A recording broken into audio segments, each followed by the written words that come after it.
Chapter 24 Miss Stacy and Her Pupils Get Up a Concert. It was October again when Anne was ready to go back to school. A glorious October, all red and gold, with mellow mornings when the valleys were filled with delicate mists, as if the spirit of autumn had poured them in for the sun to drain. Amethyst, pearl, silver, rose, and smoke blue.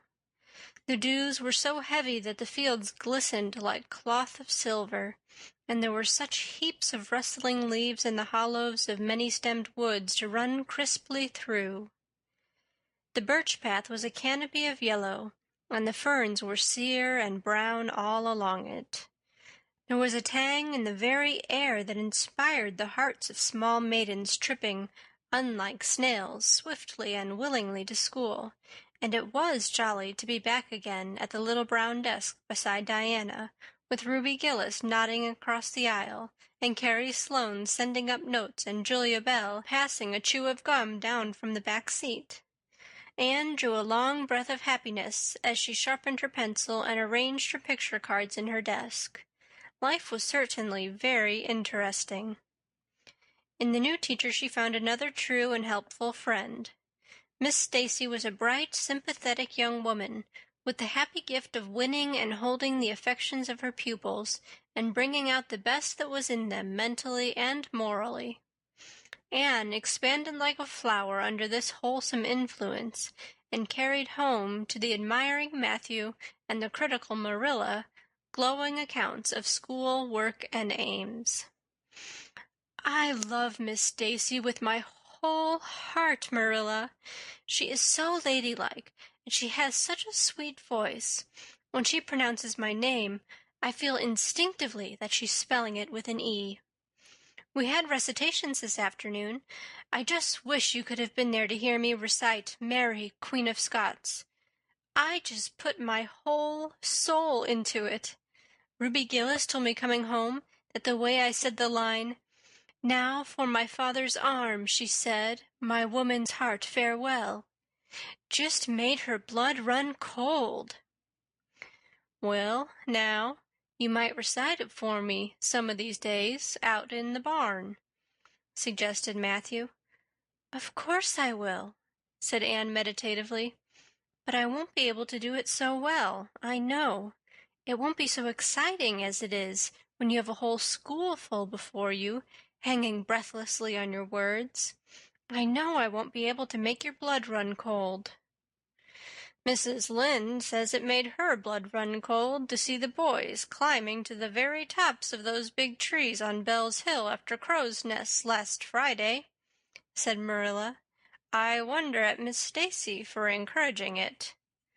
"But we wanted a crow's nest for nature study," explained Anne. "That was on our field afternoon.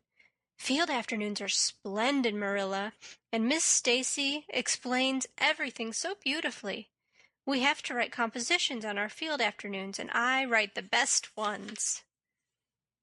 "It's very vain of you to say so, then. You'd better let your teacher say it." "But she did say it, Marilla, and indeed I'm not vain about it. How can I be when I'm such a dunce at geometry? Although I'm really beginning to see through it a little, too.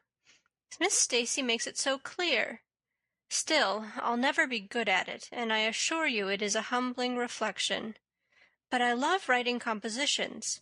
Mostly Miss Stacy lets us choose our own subjects, but next week we are to write a composition on some remarkable person. It's hard to choose among so many remarkable people who have lived. Mustn't it be splendid to be remarkable and have compositions written about you after you're dead? Oh, I would dearly love to be remarkable. I think when I grow up I'll be a trained nurse and go with the Red Crosses to the field of battle as a messenger of mercy. That is, if I don't go out as a foreign missionary. That would be very romantic. But one would have to be very good to be a missionary, and that would be a stumbling block. We have physical culture exercises every day, too. They make you graceful and promote digestion." "Promote fiddlesticks," said Marilla, who honestly thought it was all nonsense. but all the field afternoons and recitation Fridays and physical culture contortions paled before a project which Miss Stacy brought forward in November. This was that the scholars of Avonlea School should get up a concert and hold it in the hall on Christmas night, for the laudable purpose of helping to pay for a schoolhouse flag.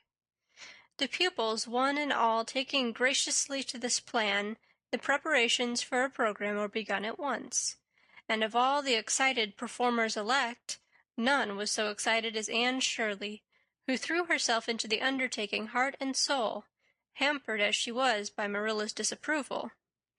Marilla thought it all rank foolishness. "It's just filling your head up with nonsense and taking time that ought to be put on your lessons," she grumbled. "I don't approve of children's getting up concerts and racing about to practices. It makes them vain and forward and fond of gadding." "But think of the worthy object," pleaded Anne. "A flag will cultivate a spirit of patriotism, Marilla." "Fudge! There's precious little patriotism in the thoughts of any of you. All you want is a good time." "Well, when you can combine patriotism and fun, isn't it all right? Of course it's real nice to be getting up a concert. We're going to have 6 choruses and Diana is to sing a solo. I'm in 2 dialogues, the Society for the Suppression of Gossip and the Fairy Queen. The boys are going to have a dialogue too, and I'm to have 2 recitations, Marilla. I just tremble when I think of it, but it's a nice, thrilly kind of tremble. And we're to have a tableau at the last, Faith, Hope, and Charity. Diana and Ruby and I are to be in it, all draped in white with flowing hair. I'm to be Hope with my hands clasped, so, and my eyes uplifted.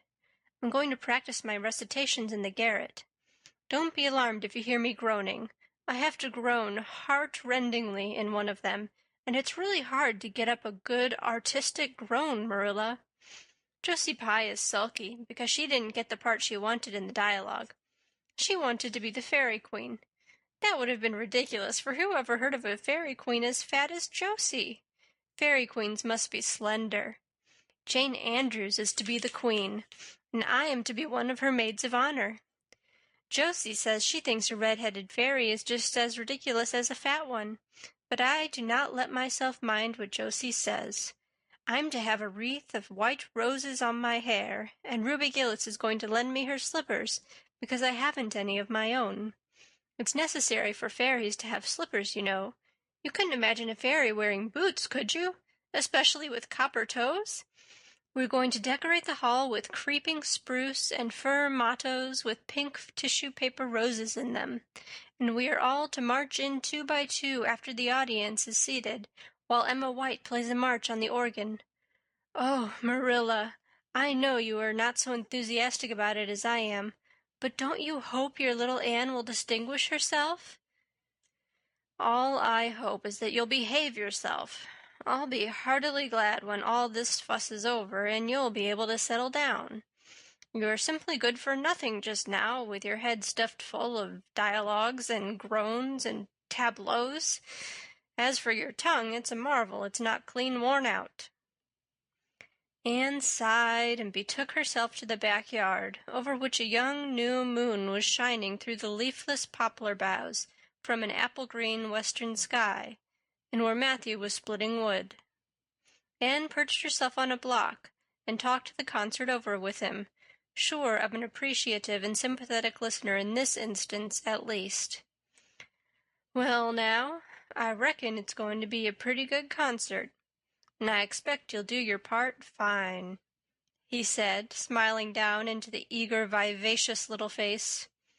Anne smiled back at him. Those 2 were the best of friends. Matthew thanked his stars many a time and oft that he had nothing to do with bringing her up. That was Marilla's exclusive duty. If it had been his, he would have been worried over frequent conflicts between inclination and said duty. As it was, he was free to spoil Anne, Marilla's phrasing, as much as he liked, but it was not such a bad arrangement after all. A little appreciation sometimes does quite as much good as all the conscientious bringing up in the world.